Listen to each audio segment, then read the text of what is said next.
Iron వంచాలా ఏంటి? 2 hours later. Hello guys, welcome to um my opinion on Family Star movie. ఒక్క ముక్కల movie ఎలా ఉంది చెప్పరా అంటే we can't describe in one word అండి. ఈ మూవీ గురించి ఒక్క వర్డ్లో మనం డిస్క్రైబ్ చేయలేము. We need more words to describe this movie. మాట్లాడుతున్న మూవీ ఎలా ఉందనేది. బిఫోర్ గోయింగ్ టు స్టార్ట్, మన ఛానల్ ఎవరైనా ఫస్ట్ టైం విజిట్ చేసినట్టయితే మన ఛానల్ని వెంటనే సబ్స్క్రైబ్ చేసుకోండి. ఇలాంటి అప్డేట్స్ మిస్ కాకుండా ఉంటారు. ఇక మొదలెడదాం. The family star. ఫస్ట్ ఈ మూవీ ఎలా ఉందంటే ఒక చిన్న ఎక్స్పీరియన్స్ చెప్తా ఈ మూవీ గురించి. దాన్ని బట్టి నాకు ఈ మూవీ ఎలా అనిపించిందో మీకు తెలిసిపోతుంది. నా షో వచ్చేసి ఈవినింగ్ 6కి అండి, ఫ్రైడే రోజు. నా షోకి చాలా టైం ఉంది, మార్నింగ్ నుంచి ఈవినింగ్ వరకు. ఈ గ్యాప్లో ఇన్స్టాగ్రామ్లో ఎక్కడ చూసినా మూవీ నెంబర్ 1 రాడ్ అని చెప్తారు. ఐరన్ వంచాలా దింపితే పోలే అన్నట్టు చాలా మీమ్స్ వచ్చాయి. ఐ ఫెల్ట్ సినిమా బాగోదేమో, వేస్ట్ ఏమో, 250 రూపీస్ బొక్క అనుకున్నా. అలా అనుకుంటూనే భయపడుతూ సినిమాకి వెళ్ళా. సినిమా స్టార్ట్ అయింది. ప్రీ ఇంటర్వెల్ వరకు వచ్చేసింది. ఆఫ్టర్ 10 minutes ఇంటర్వెల్ కూడా వచ్చేసింది. ఇక్కడ వరకు మూవీ ఎలా అనిపించింది అంటే ప్రీ ఇంటర్వెల్ వరకు కొన్ని సీన్స్ నాకు చాలా కనెక్ట్ అయ్యాయి, చాలా బాగా అనిపించినాయి. అండ్ కొన్ని ఇల్లాజికల్ సీన్స్, కొన్ని ఫైటింగ్ సీన్స్, అనవసరమైన సీన్స్ అన్నీ ఉన్నాయి. బట్ ఓకే, ఫస్ట్ హాఫ్ బాగానే అనిపించింది నాకైతే. ఇక్కడి వరకు అనిపించింది మూవీ బాగానే ఉంది కదా, బాగాలేదని టాక్ ఎందుకు వస్తుంది, అంత నెగిటివిటీ ఎందుకు స్ప్రెడ్ అవుతుంది అబ్బా అనుకున్నా. తర్వాత ఇంటర్వెల్ ఇంకో 10 minutesలో ఇంటర్వెల్ వచ్చేస్తుంది. ఇంటర్వెల్ వచ్చేసింది. ఇంటర్వెల్ మాత్రం మస్తు అనిపించింది. బేసిక్గా ఇంటర్వెల్ ఎలా ఉంటుందంటే ఒక క్వశ్చన్ తోటి ఎండ్ అవుతుంది ఇంటర్వెల్. అండ్ ఆ క్వశ్చన్కి ఆన్సరే సెకండ్ హాఫ్. కానీ ఈ మూవీలో పాజిటివ్ వచ్చేసి ఆ క్వశ్చన్ మార్కే, అండ్ నెగిటివ్ వచ్చేసి కూడా ఆ క్వశ్చన్ మార్కే. ఎందుకనేది మీరు మూవీ చూస్తే తెలిసిపోతుంది. నాకు ఆ క్వశ్చన్ వేసిన వెంబడే నాకు ఆన్సర్ తెలిసిపోయింది. స్టోరీ ఎలా ఉంటుంది సెకండ్ హాఫ్ అనే ఒక ఐడియా వచ్చేసింది. నాకు ఆ క్వశ్చన్ వేసారు, ఇంటర్వెల్లో ఒక 10 minutes గ్యాప్ ఇస్తారు. ఆ గ్యాప్లో నాకు ఆన్సర్ తెలిసిపోయింది సెకండ్ హాఫ్లో ఏమవుతుంది, ఎలా ఉంటుందని. సేమ్ యాస్టీ దింపి పడేసారు. వెళ్తుంటుంది ఇంకా మూవీ అలాగే నేను అనుకున్నట్టే వెళ్తుంటుంది. క్లైమాక్స్ వచ్చేస్తుంది, ఫినిష్ అయిపోతుంది movie. That's it. This is my experience on Family Star movie. ఇలా ఉంది మూవీ అయితే. అండ్ ఈ మూవీలో పాజిటివ్ అండ్ నెగిటివ్ మాట్లాడుకోవాల్సి వస్తే ఆల్రెడీ చెప్పేసిన. పాజిటివ్ వచ్చేసి మూవీలో ఒక క్వశ్చన్ మార్క్, అండ్ నెగిటివ్ వచ్చేసి ఆ క్వశ్చన్ మార్క్ పెట్టడం. ఇక్కడ మూవీని ఒక విధంగా తీసుంటే కొంచెం బాగుంటుండే అనిపించింది. అదేంటంటే ప్రీ ఇంటర్వెల్ కానీ ఇంటర్వెల్ వేసి తర్వాత ఇంటర్వెల్ ఎపిసోడ్ని సెకండ్ హాఫ్ వేసి ఉంటే బాగుంటుండే.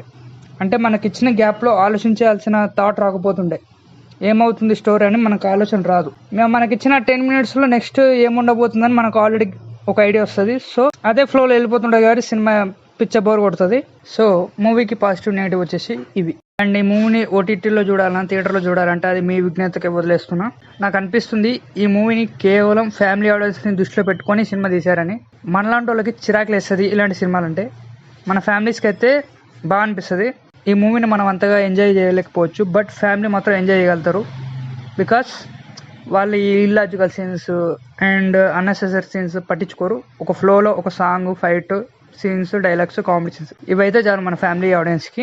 సో ఫ్యామిలీకి నచ్చేస్తుంది ఈ మూవీ, అందులో ఎటువంటి డౌట్ లేదు. అలాంటి జీనియస్కి మాత్రం పిచ్చ బోర్ కొడుతుంది సినిమా, అందులో డౌటే లేదు. అండ్ మూవీ చూడని వాళ్ళు ఎవరైనా ఉంటే, మూవీ చూడాలని ఉంటే కొన్ని జాగ్రత్తలు ఉన్నాయి, అవి పాటిస్తే సినిమా ఓకే అనిపిస్తుంది. అవి ఏంటంటే నెంబర్ 1, ఎక్కడ ఒక చోట అట్లీస్ట్ 1% అయినా మీకు విజయ్ దేవరకొండ నచ్చాలి. అసలు మీకు విజయ్ దేవరకొండ మూవీస్ అంటేనే నచ్చదు అని మీకు ఫీలింగ్ ఉంటే ఈ మూవీ నెంబర్ 1 రాడు. మీరు సినిమాకి వెళ్ళకండి దయచేసి. ఫస్ట్ హాఫ్ అయిపోయాక మనకు ఇంటర్వెల్లో గ్యాప్ ఇస్తారు కదా 10 నిమిషాలు. ఆ గ్యాప్లో మీరు ఏదైనా చేసుకోండి, కానీ మూవీ గురించి మాత్రం అస్సలు ఆలోచించకండి. ఫస్ట్ హాఫ్ని మర్చిపోండి మొత్తానికి. తర్వాత ఏమవుతుందని అస్సలు ఆలోచించద్దు. ఆలోచిస్తే మీ కర్మ ఎవడేం చేయలేడు. నెంబర్ 3 చాలా ముఖ్యమైనది, మూవీలో అసలు స్టోరీ ఎత్తుకోవద్దు. ఎవ్రీవన్ నోస్ మన డైరెక్టర్ మూవీని ఫాలో అయితే ఇంకా బాగా తెలుస్తుంది. పాత మూవీకి కొత్త పోస్ట్ వేసినట్టు ఉంటుంది. This is all my personal suggestion to watch this movie. And ఇంకా బాగా అంటే లాజిక్లు ఎత్తుకకండి. ఈ మూవీలో చాలా ఇల్లాజికల్ సీన్స్ ఉంటాయి. అవేంటనేది మన ఓటీటీలో వచ్చిన క్లియర్గా మాట్లాడుకుందాం. సో మీరు ఇవన్నీ పాటిస్తే మూవీని ఎంజాయ్ చేయగలుగుతారు. Don't try to get bore. ఒకవేళ బోర్ కొట్టింది అనుకోండి సెకండ్ హాఫ్లో పడుకుంటారు, ఇది నా గ్యారంటీ. ఇంతే అండి. This is all about my opinion on Family Star movie. ఇంకా మూవీ గురించి డెప్త్గా మాట్లాడాలంటే ఓటీటీ వచ్చేంత వరకు వెయిట్ చేయాలి. ఓటీటీలో వచ్చాక గట్టిగా మాట్లాడదాం, మూవీలో ఏం బాగుంది ఏది బాగాలేదు అని చెప్పేసి. ఇక మూవీలో పర్ఫార్మెన్స్ విషయానికి వస్తే ఎవ్రీవన్ గుడ్ ఎట్ రోల్. వాళ్ళకి ఇచ్చిన స్పేస్లో చాలా బాగా చేశారు. అండ్ డైరెక్టర్ విషయానికి వస్తే చెప్పక్కర్లేదు, చాలా వీక్ అంటే వీక్ రైటింగ్ ఉంది.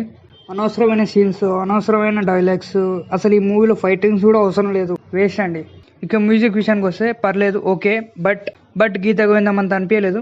మూవీ చూసిన వాళ్ళు ఎవరు ఉంటే ఈ మూవీ ఎలా అనిపించిందో కింద షేర్ చేయండి. ఈ వీడియోకి ఇంతే. ఈ వీడియో నచ్చితే లైక్ చేసి షేర్ చేయండి. ఇలాంటి మరిన్ని అప్డేట్స్ మిస్ కావడం కూడా మన ఛానల్ని బట్టి సబ్స్క్రైబ్ చేసుకోండి. We will meet in next video with new update. అప్పటి వరకు stay tuned to AMU for more updates.